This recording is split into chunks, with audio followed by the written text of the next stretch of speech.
Yeah, there are no, one-shot kill type deals.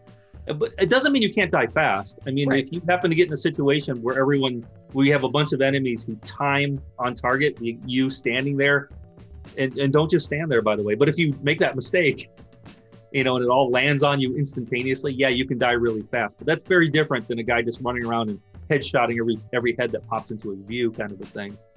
And so, generally speaking, you have a lot more time to react. You have the ability to escape. You can repair each other with repair beams. That's just the standard on every lance. So you're doing that quite a bit. You can augment that, with enhanced repair beams if you want to be a healer type class. And there's repair pads you can go and repair. So there's a lot of getting heavily damaged and then getting back into the fight going on. One thing I just did that's kind of interesting is as you play, your mech gets dirty. Like it starts getting gunk built up until finally you're so filthy dirty you can't even see hardly what color you were to begin with.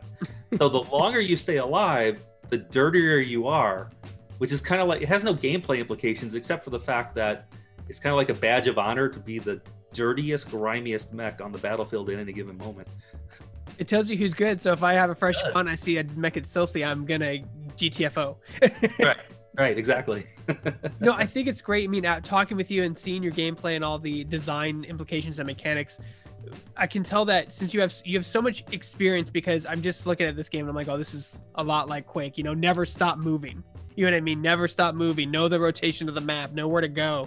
You know what I mean? Those are things that a lot of first-person shooters have kind of like forgotten over the years. You know what I mean? Like, it's really cool to see that take, and I think it comes just from so much experience you've had of seeing that genre grow and evolve since the 90s.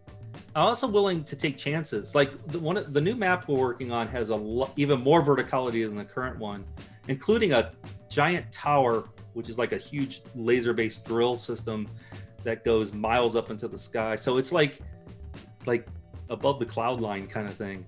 Why? Because no one's ever done that, and that seems like a lot of fun. So we just started building this thing and we're practicing like how can we build interesting gameplay around having something like that.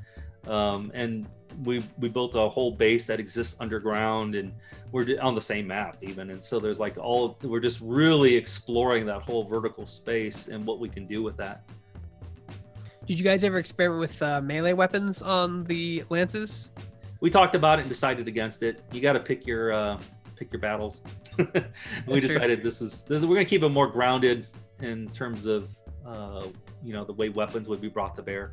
Not that bipedal armored vehicles is totally practical, but we'll give that one affordance, but they're not going to go around and shiv each other. Ironically, though, having said that, one of our knights actually can launch a holographic katana. Okay, well, that's something. It's still ranged though, so like it sounds like you launch it at range, or is it right in front? Interestingly, it's not a weapon. Okay. It actually acts as if you, wherever it lands, it acts as if you're standing there for the purposes of capture. So you can lay it down next to a capture point at range and be contributing to the capture of that point, or a spawn point, or a base, without actually being there. And then you can just run off and do something else. It's her active ability. Or you could be standing there next to it. Now you got two. Oh wow. Two of you are there, so you can more likely, to overwhelm the balance of power on capturing, or to capture faster. Obviously, because I have to ask, plans for PS5, Xbox Series X, Nintendo Switch. Consoles are aspirational for us at this point. We've never done a console game ourselves. Our larger organization, Stillfront Group, does have people with console experience in it. So it's completely conceivable that we could end up on certainly the next gen consoles. Although I don't know how to actually buy one at this point to try it, but I'll get more eventually. There's a way around that. Yeah, and they have it's crazy that they now have studios that will port your game for you. Like, you know what I mean? Like, I don't know how to do this. Here, take this. And it's Unity. You picked a good engine for it too. Unity is pretty universal when it comes to ports, so that's a good engine to have. Yeah. So maybe you were forward thinking in that regard. One of the things on our a lot of people want to play it with the controller anyway, so we've created all the mappings for that to work. Right now, you can remap it, but we got the defaults in there. And what we don't have, though, is the controller navigating the user interface, which is a big pain in the butt, I'll tell you. But once we got that, it seems like the port would be not too hard. Yeah, I mean, you could always just do what some other devs do and make a reticle act like a mouse. That's what a lot of people do sometimes. We'll try and do it right. If we're going to do it, we'll do it right. We'll click each individual thing and it'll work. It's also going to be on the Epic Game Store as well. Oh, perfect. That's awesome, man. So where can people go to support your game if they want to support it? Because it sounds like you're kind of, at this point, you're still in the family and friends beta with limited public test coming out. Where can they go to support you and try your game? Well, it's really unlimited public test starting Saturday. Anyone can go to the page on Steam for Galahad 3093 to search for it. It's the only thing that comes up when you type that. And there's a button right there that says request access. And I got it set so that the minute you press it, it goes, good, you have access. You can run the game immediately and it'll come up and say the next play test is in 3 days or whatever it is. And then you can play on that when we turn it on live at that time. And we do all of our community stuff right now in Discord. And we have a big community in Discord, super helpful people in there talking about builds in addition to nonsense, but giving lots of feedback, lots of suggestions. What was interesting is when we set up our Discord, the first thing that happened is there was another Discord channel which was dedicated to Hawken refugees, people who we spoke about that from the interview. They just basically dropped in and said, this is our new home. And so it's like, well, there's an instant community just shrink wrap for us right there, and we've been building on it ever since.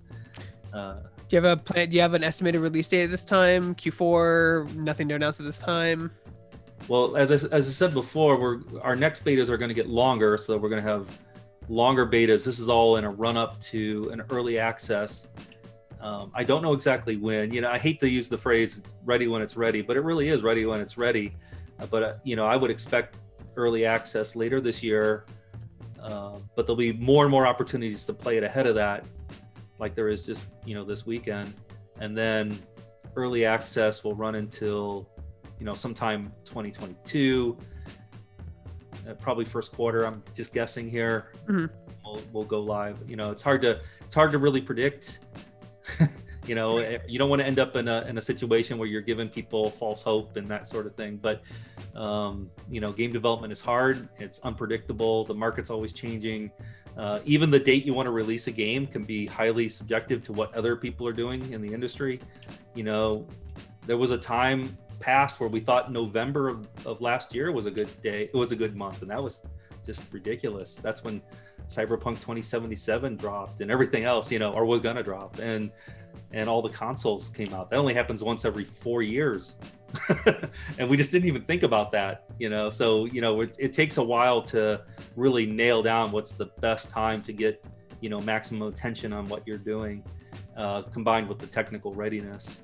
But that's my basic idea. So anyway, more and more playtime between now and the end of the year. Once we're in early access, it'll be up all the time, and then we'll iterate on it from there until we're ready for the full launch.